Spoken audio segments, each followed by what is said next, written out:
Rebel Walk post-game report. What's going on, y'all? I'm Dalen Flowers. I got my partner in crime in the press box, Billy Q, here with me today, man. Ole Miss took care of Washington State 24-21 in a bit of a peculiar game. I don't think that myself, my partner, anyone in the stadium today expected this game to be as close as it was, to be as ugly and kind of back and forth as it was today. But nonetheless, Ole Miss pulled it out 24-21. Trinidad Chambers finished the game 20 for 29, 253 yards, 2 touchdowns through the air, and of course one on the ground as well. But man, Billy, this was a game that again I didn't expect to see, but you're glad Ole Miss won. We just got out of the pressers with Lane Kiffin, Caden Lee, Cam Franklin, and Trinidad Chambers. They're not happy. They take the win, but this is not the expectation that they have for themselves, for this program, and for this team, and for this season. So, just what did you see today from the offense, and what do you think kind of they need to do better moving forward to get ready for the next road gauntlet they have at Georgia and then at Oklahoma? Honestly, the biggest thing is what Coach talked about in his post-game press conference. They didn't create their own energy. Yeah. They came out really flat. Chambliss didn't have his deep ball early. He was overthrowing a lot of guys, I guess a little over antsy maybe. And then he even underthrew a guy for an interception that was called back for a holding. Yeah. So he didn't look as sharp as he has been. And, you do have to expect that, though. He's not going to be pitcher perfect every single game. Like, he's going to have to face adversity at some point. It just happened that today was that day. Yeah, and that's a huge point you make, man, because Trinidad talked about that. He just, in the pressure today, just talking about how you kind of want every game to go as smooth as possible, but, in reality, that's not how football works. And I think, honestly, this was good for Ole Miss. Coming off that bye week, defeating LSU and being 5-0, expectations were a little bit, neutral this year, I think, compared to last year. But the fact that this team was 5-0 going into the bye week, it was easy for these players to get complacent and be on top of the world. And I think they needed a punch in their face today. I think they needed a little bit of a reminder that, hey, you can be beaten on any weekend. Now, I know they did scratch out this win, but Ole Miss had opportunities to lose this game. Like you talked about earlier with me, Washington State could have won this game. They beat themselves up in a few opportunities with some penalties, and I think Washington State played a heck of a game, a great X's and O call today, and that's something I mentioned throughout the week. I didn't expect the score to be what it was, but I did expect a little bit of a back and forth early on, and then Ole Miss would gauge away in the second half. That didn't happen, but I thought Washington State played an outstanding game, and I think that moving forward, that's something that the Ole Miss defense is going to have to kind of recollect in terms of how do you stack better against the X's and O's, even against teams that may not athletically be compared to you, but can really do a great play call. Billy, your thoughts about Kejuan Lacey today? Another great game from him, and he really, in a way, provided a spark that Ole Miss kind of needed to win this game. And as well, I think it's so big to talk about these close games they're winning this year. For me personally, I think a big key for them losing a lot of these close games last year, they didn't have a run game. They've got Kejuan Lacey out there now. He seems to be continuing to get better every week. What are your thoughts about him and what he did today on this field? Kejuan is an absolute beast, and he just showed it again today. Yeah. Today was the first day he actually did not score a touchdown in a game this season. However, he still netted 142 yards, averaging just under 6 yards a carry. Yeah. That's a monster game. I mean, it felt like he wanted to break every first tackle and just make everything he could off the line. Correct me if I'm wrong, but it was a third or fourth down. Mm-hmm. He gets stuffed up the middle, takes a step back, kind of like a Le'Veon Bell situation with the patience, cuts it to the outside, beats a defender, and gets a big first down for the Reds. It's a fourth down, actually, so yeah. He's outstanding. And again, this is something that I've talked with Billy about so many times, and I've said with you guys, if you want to win games, if you want to win close games, you have to have a run game. You have to have an effective running back, and that's what Kejuan Lacey is. But now the momentum builds for Ole Miss. How do you keep him healthy for the rest of the season?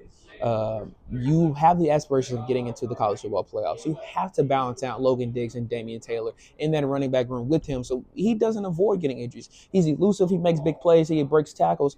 But as much hits as a running back takes throughout the course of a season, you have to balance that out. You have to rotate guys. So I think Ole Miss did a fantastic job running the ball today. I have a point on that. Go ahead. Yeah, so kind of going off that with the injuries is like Kejuan Lacey is an aggressive runner, but he's not a big guy, so that does concern you a little bit about how many hits he takes. He had 24 carries today, which isn't completely unusual, but again, like over the course of a year, it's gonna start to run you down a little bit. You have to rotate your other guys in there, and I mean, you have talented backs such as Logan Diggs and Damian Taylor. And even Shakai Mills Knight is not a bad option if the other two can't go. Great point, man. And before we kind of wrap up the offense, shout out to Daquan Wright, man. Another big game. Huge. I know numbers, standing out, 4 catches, 80 yards, 100, and a touchdown. He's going to make plays on Sundays for a team very soon, and he is really a big quality for this offense. When you have a guy like that in the middle of the field that can make catches in the middle of the field, block on the line of scrimmage, and as well get downfield and make big catches, and is a big guy that can break off defenders, that guy's going to help you win games as he did today. He's done this season. Trinidad Chambers and Daquan Wright have a great relationship on the field, and they continue to move this Ole Miss offense. And jumping into the defense really quickly, some miscues again today in terms of the secondary, especially early on. That Ricky Fletcher touchdown early, bad communication, stopping the run game was a little bit ineffective early on, but I think the Ole Miss defense got it going together, and stopping a more mobile quarterback again.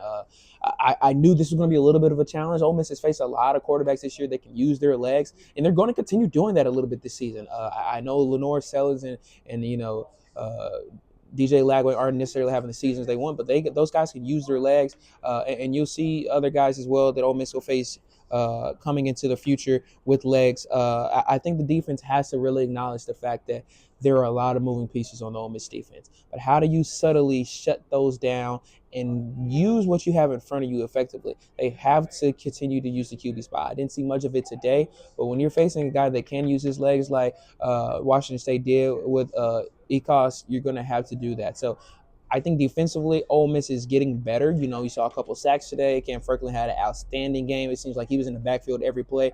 But you have to hunker down and control the things in front of you, the Ole Miss defense. And so, Billy, if you're Pete Golden, what is your message to your team after this game? And how do you now keep a short-term memory, forget about it, and then move on to the Georgia Bulldogs next weekend? You have to know you're facing a much more talented team next week that has that coaching staff. Kirby Smart and his staff are phenomenal. I mean, how many national championships have they won recently? Yeah. Or at least appeared in? Yeah. A lot. They're a true contender year in, year out. This is a week you really have to bear down in the room, and you have to make sure everyone's on the same page. You cannot have those miscommunications you had today. Yeah. And I think that the accountability that I saw from Whitehead Williams after the LSU game is really key for this Ole Miss defense. I think that after games like this, they acknowledge that they have to take accountability and not point the fingers at one another and just get better. Simply as that. Watch the film, get better, learn what you can do better, and grow every single day throughout the next week leading up to Georgia. It's going to be a tough task in Athens next week. My guy, Zach Moretz, will be out there covering for us, and it's going to be a tough task, but this Ole Miss team has the players to do it. They have the schemes to do it, but it's all going to be laid out on the field next Saturday if they can. So I think, again, this game was much needed for Ole Miss in a way that, although it sucked to see how it ended, it sucked to see how it went, not ended, excuse me. You need games like this to conquer and then help you remember where you actually are in terms of where you need to get better for games like Georgia and Oklahoma coming up. So appreciate you guys tuning in, man. I'm Dalen Flowers. I got my man Billy. Go ahead, man. I actually got one more point. I'm sorry to cut you off. No, you're good, buddy. I'm looking at the stats here. I don't think Ole Miss wins this game without some field position help from Oscar Bird. I'm looking at the stats right here. Great point. Three punts, 125 yards, 41 yards total. 2 of them landing or being downed inside the 20-yard line. That's a big help to your defense right there, and that's something that gets overlooked a lot.